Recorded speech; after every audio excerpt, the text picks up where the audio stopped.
Families can be under a lot of stress these days. To maintain good health, some parents and kids are turning to the ancient technique of Reiki for good health.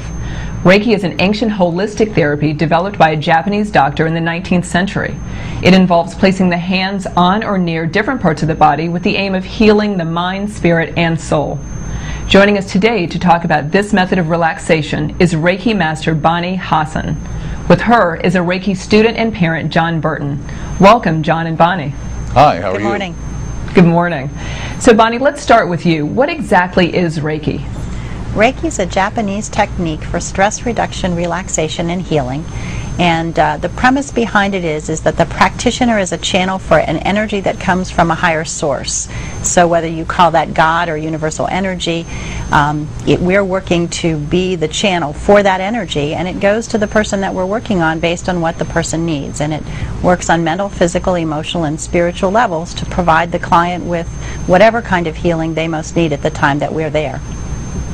It seems like this is a lot of human touch. Is this really a physical treatment, or is it really a mental treatment? It is actually a physical treatment. The premise is that the energy comes from the palms of our hands and goes into the person's body, and it works with the life force energy that is in all of us. And so it can work mentally, but it is actually a physically touch-based system. Can anyone learn how to do it? Can children learn it? Can families do it together? Actually, kids can learn how to do it. I've taught teenagers. I haven't taught young children, but I am aware that there are young children who have learned how to do it. And I do have parents that have asked if I would teach their young children, because the kids themselves, when they see the parents doing it, go to put hands on the adults to say, Mommy, Mommy, I'm doing Reiki too. So we've given that some thought in my office, and I'm actually looking at doing that at some point in the future. So should Reiki be mentioned to your doctors? Is it something that you use in additional to traditional medicines? It is a complement too. I really say that it should not be an alternative treatment, because this isn't something you do instead of, but doctors should be aware that this is happening, because it can affect the medication levels that the children need as they're going through the treatment with Reiki. And I think it's really beneficial for the medical practitioner to know exactly what is happening with the child. They should be aware and informed of everything that the parents are doing, so that they're knowledgeable on all levels.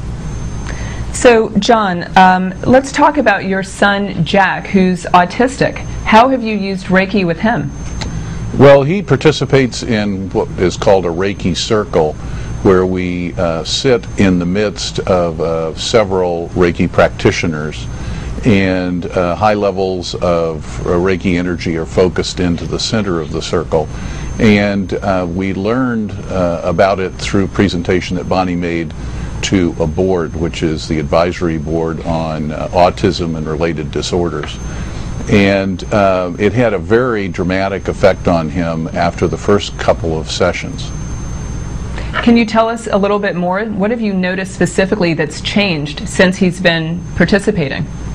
Well, the dramatic initial effect was autistic spectrum children have a tendency, when they're verbalizing, to parrot or sort of do TV speak.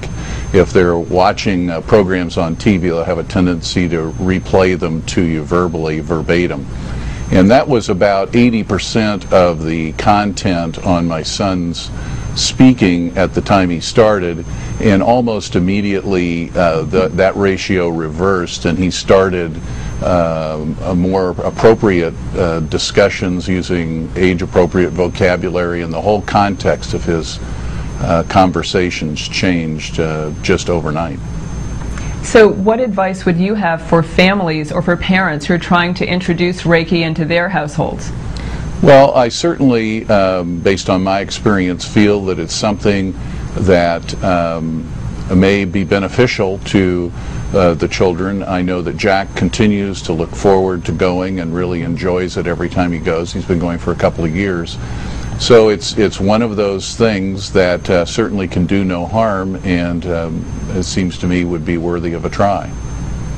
So, Bonnie, how often should someone practice Reiki? Is it every week? Is it once a year? Is it something that you can do for the rest of your life? Oh, you can do it for the rest of your life, absolutely. We say with Reiki that you can't OD on it, and you can never get too much.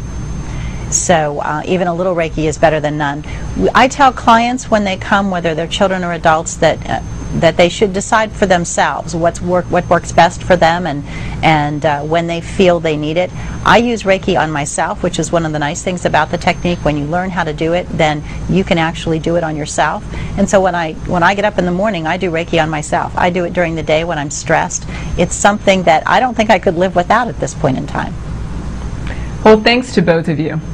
Thank you. We hope you found this edition of Healthy Life informative. To find out more on this story and other health-related topics, we invite you to go to our website at abcnews.com. Thanks for joining us today. From all of us at the Healthy Life production team, we wish you good health.